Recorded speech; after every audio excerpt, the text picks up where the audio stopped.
নমস্কাৰ, এই মুহূৰ্তত অসমৰ প্ৰত্যেকগৰাকী জনতালৈ দিবোৰ লাইছো ডাঙৰ খবৰ। আজি হৈছে 31 মে'। আজি অসমৰ লাখ লাখ দুখীয়াসকললৈ কেইখনমান চৰকাৰী আঁচনিলৈ দিবোৰ লাইছো ডাঙৰ খবৰ। তো যিসকল মানুহে ভিডিঅ'টোত ক্লিক কৰিছে, অনুগ্ৰহ কৰি ভিডিঅ'টো স্কিপ নকৰি প্ৰথমৰ পৰা শেষলৈ চাই থাকিব, কিয়নো এইটো ভিডিঅ'ৰ মাজত PMSBY আঁচনিৰ পৰা আৰম্ভ কৰি অৰুণোদয় আঁচনিৰ টকা প্ৰদানক লৈ কেইখনমান গুৰুত্বপূৰ্ণ খবৰ আপোনালোকক প্ৰদান কৰিম।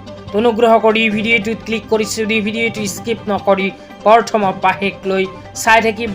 লগতে মোৰ চেনেলত নতুন হ'লে প্লিজ চেনেলটো ছাবস্ক্ৰাইব কৰি মোৰ লগত থাকিব।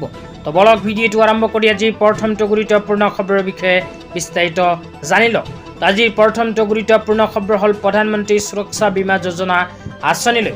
তো আপোনালোকে মোবাইল স্ক্ৰীণত চাব পাৰিছে প্ৰধানমন্ত্ৰী সুৰক্ষা বীমা যোজনা আঁচনিলৈ এনেকুৱা এক বিশেষ আপডেট আমাৰ হাতত আহি পৰিছে।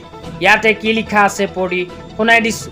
ইয়াতে লিখা আছে প্ৰধানমন্ত্ৰী সুৰক্ষা বীমা যোজনা এক্সিডেণ্টেল ইঞ্চুৰেঞ্চ স্কিম। তো ইয়াতে উল্লেখ কৰা অনুযায়ী আঁচনিখন হ'ল এক্সিডেণ্টেল ইঞ্চুৰেঞ্চ আঁচনি।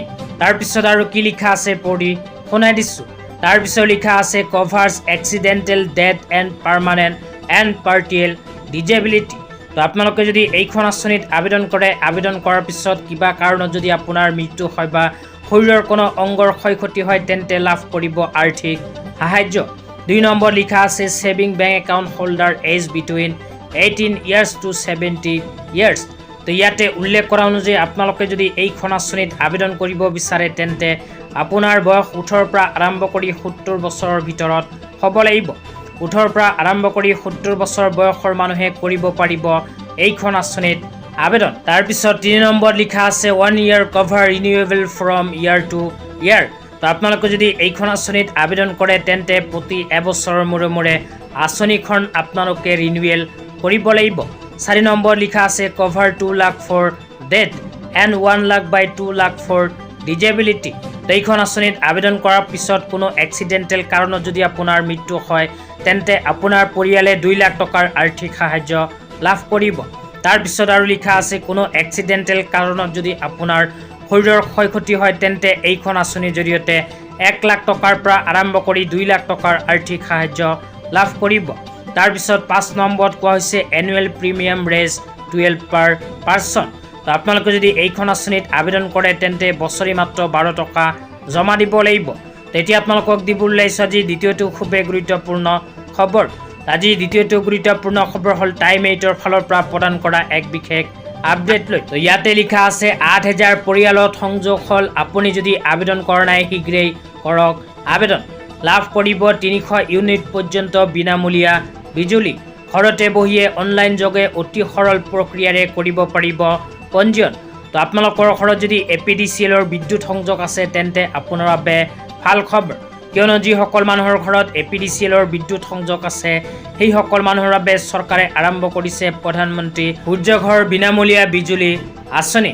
তো এইখন আঁচনি যদি আপোনালোকে আবেদন কৰে, তেন্তে 300 ইউনিট পৰ্যন্ত বিনামূলীয়া বিজুলী লাভ কৰিব। তো যিসকল মানুহৰ ঘৰত APDCLৰ বিদ্যুৎ সংযোগ আছে, সেইসকল মানুহে যদি এইখন আঁচনিত আবেদন কৰে, তেন্তে ভাৰত চৰকাৰৰ ফালৰ পৰা লাভ কৰিব পাৰিব ছাবচিডিতে চ'লাৰ। তো আপোনালোকে যদি ছাবচিডিতে চ'লাৰ ল'ব বিচাৰে, তেন্তে কেনেকৈ আবেদন কৰিব লাগিব শিকিবলৈ এইটো ভিডিঅ'ৰ কমেণ্ট বক্সত কমেণ্ট কৰি জনাই দিব।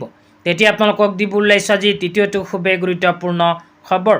আজি তৃতীয়টো গুৰুত্বপূৰ্ণ খবৰ হ'ল অৰুণোদয় আঁচনিলৈ। তো যিসকল মহিলাৰ নাম অৰুণোদয় আঁচনিত অন্তৰ্ভুক্ত হৈ আছে, কিন্তু এতিয়ালৈকে অৰুণোদয় আঁচনি টকা পোৱা নাই, সেইসকল মহিলাৰ বাবে আহি গ'ল ভাল খবৰ, কিয়নো আপোনালোকৰ নাম যদি অৰুণোদয় আঁচনিত অন্তৰ্ভুক্ত হৈ আছে, কিন্তু চলিত মে' মাহত অৰুণোদয় আঁচনিৰ টকা পোৱা নাই, তেন্তে আপোনাৰ বেংক একাউণ্টত অহা 10 জুন তাৰিখে সোমাব পাৰে অৰুণোদয় আঁচনিৰ টকা, কিয়নো অসম চৰকাৰে অৰুণোদয় আঁচনিখন আৰম্ভ কৰাৰ পিছৰ প্ৰায় প্ৰতি মাহৰ 10 তাৰিখটো অৰুণোদয় আৰু পেঞ্চনৰ দিন হিচাপে ঘোষণা কৰিছে। সেইকাৰণে আমি ক'ব পাৰোঁ অহা 10 জুন তাৰিখে মহিলাসকলে লাভ কৰিব টকা।